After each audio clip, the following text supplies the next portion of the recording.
Hey YouTube, I want to talk about the situation in Russia and Ukraine. A lot of people are looking at this saying, oh, we're going to go to war, and we possibly could. And to be honest with you, I don't care. Ukraine has its own problems with Russia. Most of these problems are because when Russia and Ukraine split from the Soviet Union, the splitting of the land, the splitting of where the Russian-speaking people live and the Ukraine people, that is a mess right now. So Russia would like some of that land back because there's a majority of Russian-speaking. But like I said, I don't care. It is not what I'm concerned about in this world.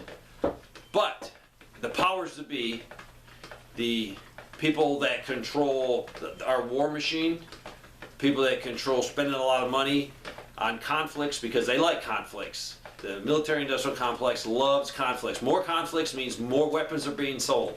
More weapons being sold is more money for them. More instability in the world means more chances of selling weapons, and we see that. So, is Russia massing troops on the border? There are troops on the border, and that can be seen clearly by satellite pictures. Is there enough of them to actually make a difference and can come across the border? I don't know that. They can move troops around. They can deceive us. They also hold military exercises, so troops are moving back and forth, and that can be pictures are taken, pictures are posted on the internet. The big key is, though, Russia is in their sovereign territory, and they can put their troops wherever they want. They have hinted around of moving some troops over to Cuba, over to Venezuela. And rightfully so, they could do that. And we had the Cuban Missile Crisis because we did not want Soviet nuclear weapons stationed in Cuba. I understand what the Soviets are feeling right now. The Soviets collapsed. They were very thoroughly embarrassed. We made sure we embarrassed them because they fell apart. Now, I'm not a Russian supporter. They're communists. I have no love for them. But if you think back in World War II, the Russian people were on our side fighting the Germans, who are our enemies then. Now the Germans are our friends. Japanese we were fighting in World War II. Now they are our friends. Countries go back and forth all the time. It just depends what's happening. The problems with Ukraine is Russia is feeling squished. We're moving more troops, more equipment, more missiles right onto their border. We would feel the same way if they put stuff in Cuba today. There's no possibility of them putting them in Canada or Mexico, but let's hypothetically say the Mexicans say, oh yeah, come on in, Russia, and they position 20 nuclear weapons sitting down there, or they put 100,000 men on the border. We'd be very upset. We wouldn't like it. So we need to think, hey, why are we pushing Ukraine into NATO? That is a problem. Can we just have an agreement with Ukraine that we would help them in case of a conflict? Biden does not make the situation any better with his rhetoric. Yesterday he said, well, if they just do a little invasion, you know, we might not worry about it as much. We won't punish them as much. Compared to a big invasion, I don't know what's going to happen. I get a lot of people asking me, hey, what's going to happen with Russia and Ukraine? I don't know.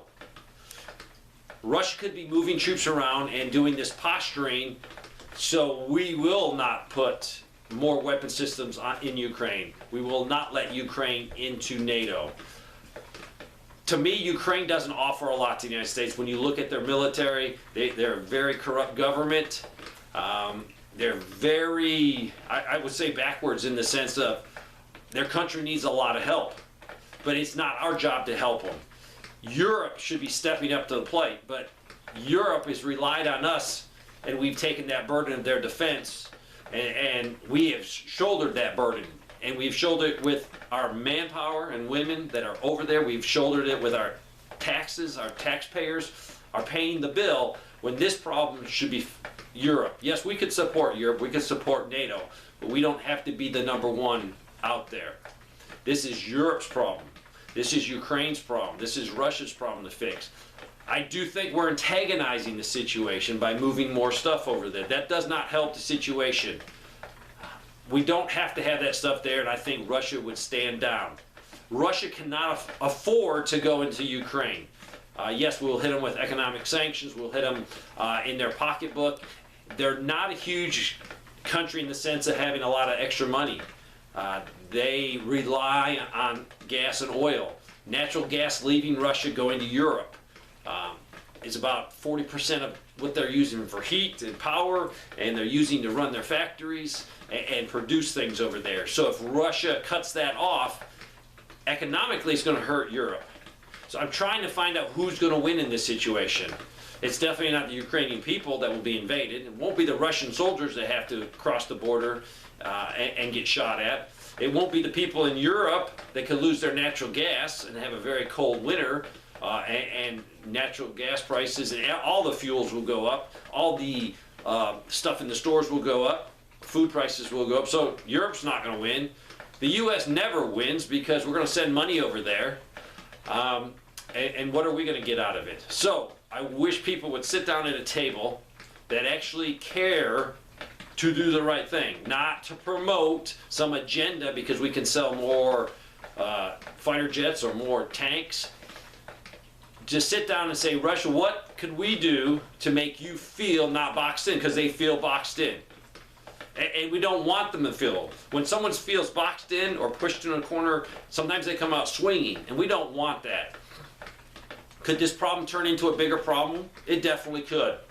Russia could come across the border.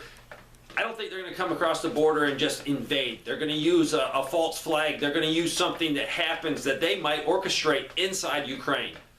There might be some Russian people or Russian-speaking people that are attacked and killed, and Russia says, well, we have to go in and protect our people, and then they cross the border.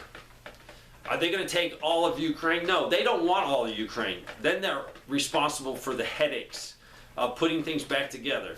So they're going to take the areas that are mainly Russian-speaking people. They took Crimea already, and really nothing happened to them about that. So whatever they grab, it's not going to be the full Ukraine.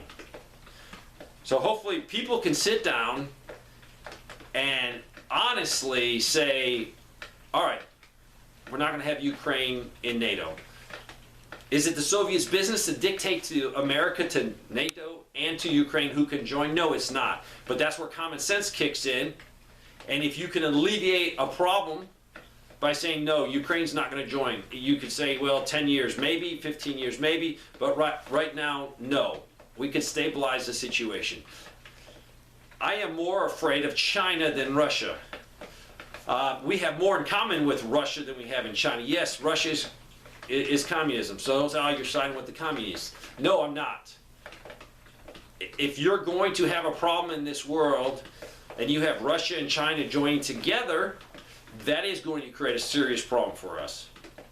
I would rather make Russia not as antagonistic to us and counter the Chinese influence with them. So this is a complicated mess. It could go hot.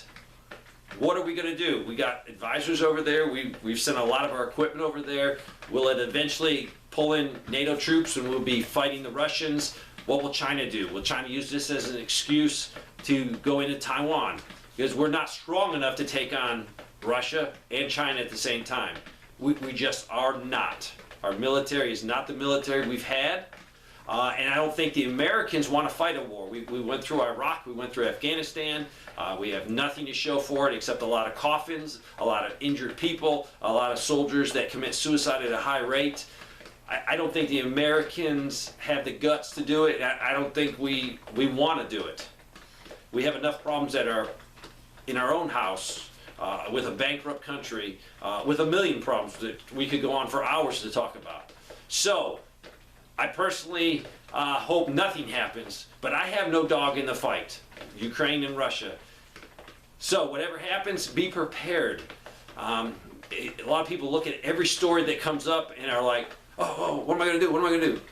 You should have your preps done to the point where it doesn't matter what happens there. Now, granted, if it goes hot and spreads over into more of a world problem, yes, then you need to do some things here. Are you prepared? Could you sustain yourself in an environment where a few nuclear weapons went off inside the United States, producing radiation?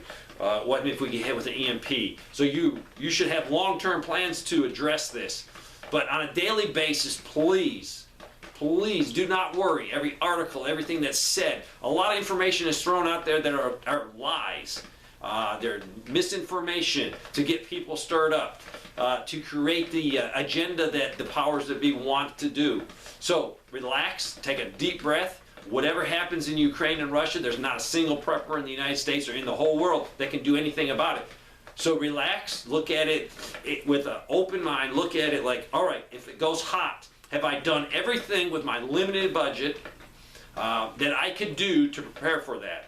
If it turns hotter and goes more worldwide or all over Europe, have I done what I need to? So don't get anxious. The best thing you can do is just continue prepping on your plan and continue to pray for peace over there. Hopefully this helps. Take a deep breath. Russia and Ukraine, whatever happens, you can't change it. So don't be anxious over it. Thanks for watching.